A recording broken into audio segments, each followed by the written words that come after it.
Hi, I'm Jay French from jfrenchstudios.com. Today I'm going to show you how to draw medieval armor.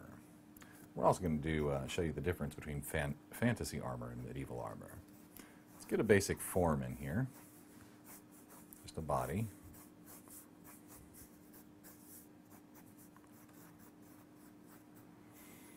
Now, other than a helm, which is actually the term for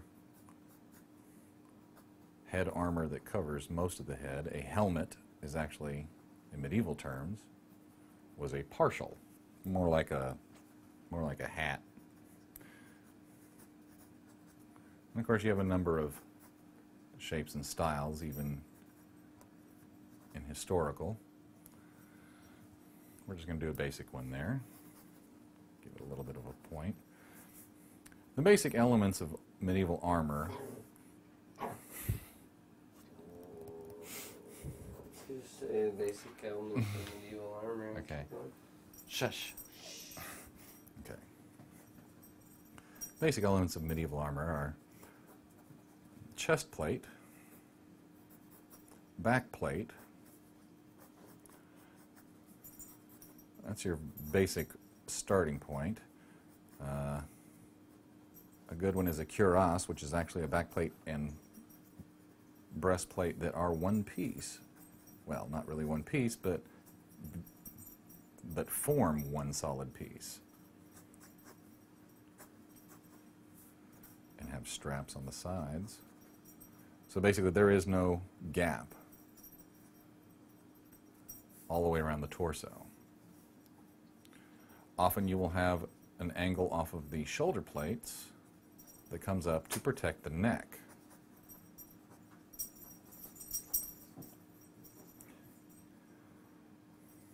Elbow guards often have a big circle on either side, which essentially protects the elbow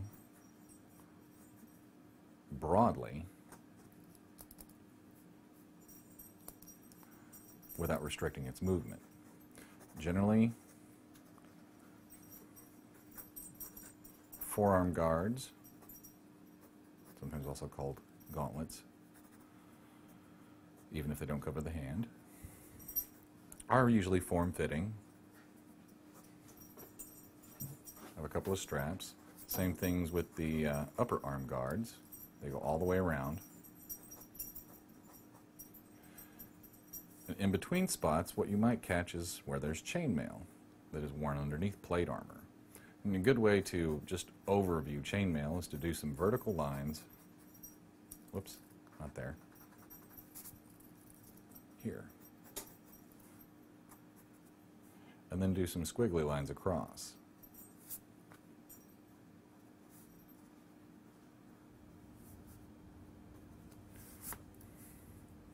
Okay, and generally in true medieval armor, here you will have the chainmail coming out. A good way to get some realism in chainmail is to do a squiggly line for the bottom edge, for any edge, even if it's straight, because it is essentially links of chains. So even if you're just doing this overview style, and here's another way to do it, a whole series of just curves. Takes a little more time, but it gives it a little more of a realistic feel and look. You have solid plates around the thighs. Again, big circles on either side of a knee guard.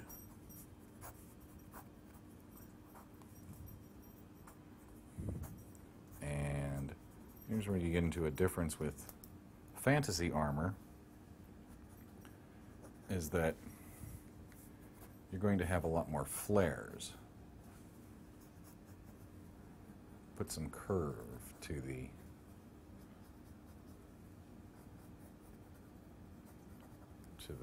the shoulder guards there. Have more flare at the waist. Instead of making the chainmail skirt straight, which sometimes is also split, there are also metal girdles that have been worn around and that are split so you can ride a horse. But instead, for fantasy style, make it angled and have a point. Continue your chainmail. Make the shin guard come up off the knee for more drama. And that's your basic lesson in how to draw medieval armor.